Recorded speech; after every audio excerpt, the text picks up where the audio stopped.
저는 잠잠하게 시작합니다. 저는 고요함 속에서 시작합니다. 그때 하나님이 저를 소생시키십니다. 아가 1장 4절을 보면 주님 나를 이끄소서 제가 주님께로 달려갑니다 라는 말씀이 있습니다. 그리고 시편 80편 18절은 이렇게 말씀합니다. 우리를 소생하게 하소서 우리가 주의 이름을 부르리이다. 우리가 잠잠함 속에 있을 때 우리는 주님께로 나아가고 우리는 환영받습니다. 우리가 고요할 때 왕의 임재로 초대를 받습니다. 그때 우리의 기도가 탄생합니다. 그 기도 속에서 진정한 기도가 탄생하는데 그때 우리는 단순히 주시옵소서, 축복하여 주시옵소서, 아멘 이러한 기도를 하지 않습니다. 그리고 우리는 다른 곳으로 나아갑니다. 이것은 마치 성막과도 같습니다. 주님의 임재로 나아가는 7가지 단계가 있습니다.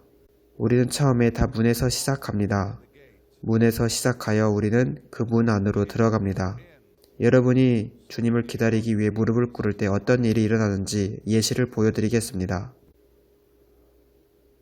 의자 하나를 가져와서 저기 앞에 두어주세요. 저기에 의자를 놔둬주세요.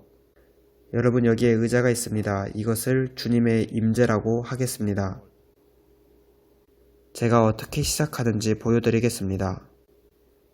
지금 제가 있는 곳으로부터 의자까지는 꽤 상당한 거리가 있습니다. 적어도 1시간 정도 걸립니다. 주님께 1시간은 드려야 합니다. 그렇지 않으면 능력은 없습니다. 저는 이렇게 매일 합니다. 하루라도 하지 않으면 저는 능력을 잃습니다. 이렇게 제 기도실로 들어가 저는 주님을 기다립니다. 저는 주님을 기다릴 때 예배 음악을 틀어놓습니다. 이렇게 주님을 기다리다 보면 알게 모르게 저는 점점 가까이 주님의 임재 속으로 나아갑니다. 그렇지만 저의 혼은 제가 주님께로 나아가는지 알지 못합니다.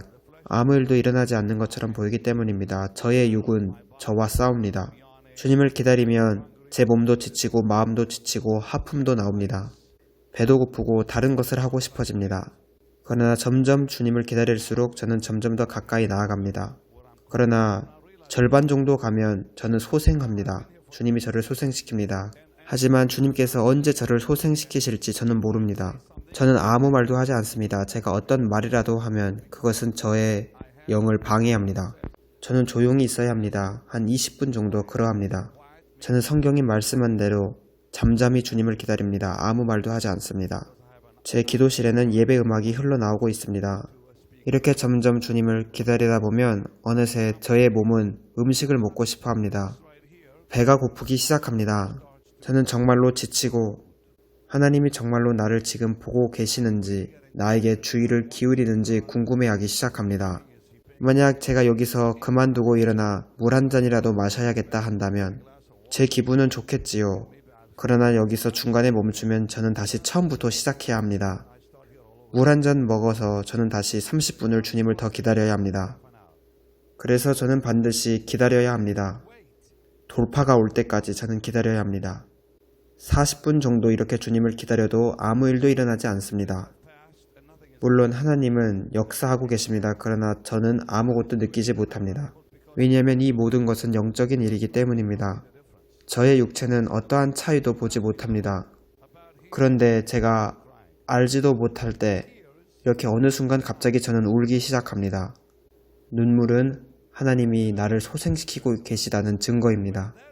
얼마나 많은 사람이 이것을 경험해 보셨습니까? 손 들어 보십시오. 이 일이 일어날 때 모든 것이 변화됩니다. 저는 이때 진심으로 예수님을 부르기 시작합니다. 제가 주님 앞에서 충분히 고요히 있을 때 주님은 저를 소생시키기 시작하십니다. 당신이 말을 더 많이 할수록 하나님은 더 아무것도 안 하십니다. 당신이 어떤 말을 한다면 하나님은 움직이지 않으실 겁니다. 성경에 하나님은 분명히 말씀하셨습니다. 너희는 가만히 있으라. 잠잠하라는 말입니다. 조용하라는 말입니다.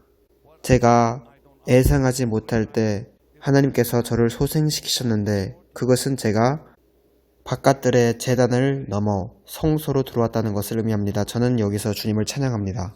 이렇게 주님을 찬양할 때 제 안에 있는 모든 것이 폭발하는 것과 같습니다. 예수님께서 구하고 찾고 두드리라 하셨는데 저는 구하는 단계를 지나 찾는 단계로 들어왔습니다. 저는 이제 주님을 찾으며 제 마음은 예수님을 향해 폭발합니다.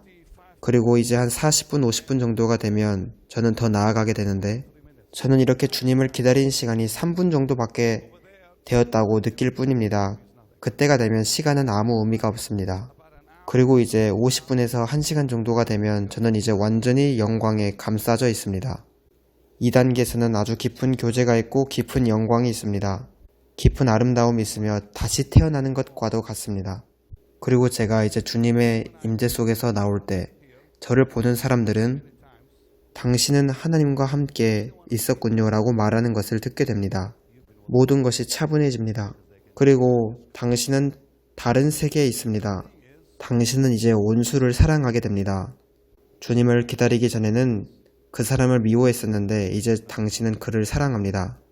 주님의 임재 없이는 어떤 사람도 사랑할 수 없습니다. 주님을 기다리기 전에 정말 밉고 죽일 정도로 싫은 사람이 있었는데 이제 그를 용서하게 됩니다. 하나님의 임재가 변화를 만들어내었습니다. 이제 당신은 사역할 수 있고 또 다른 사람의 삶을 축복할 수 있습니다. 이제 당신이 어디를 가든지 하나님의 평안이 함께합니다. 자동차를 타는데 길이 막혀도 교통체증이 심해도 당신은 찬양이 나오고 샤워할 때도 찬양이 나옵니다. 당신은 너무 평안하여 심지어 지진이 일어난다 해도 평안합니다. 모든 지각에 뛰어난 하나님의 평강이 당신을 지키고 있기 때문입니다. 그리고 하나님의 능력은 이제 실제가 됩니다. 여러분, 이 모든 것은 잠잠히 있을 때, 주님을 기다릴 때 일어납니다.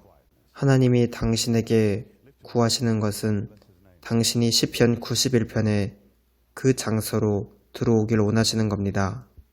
지존자의 은밀한 곳에 거주하며 전능자의 그늘 아래에 사는 자여, 그곳에서 당신은 하나님을 향하여 말합니다. 그는 나의 피난처요, 나의 요새요, 내가 의뢰하는 하나님이라.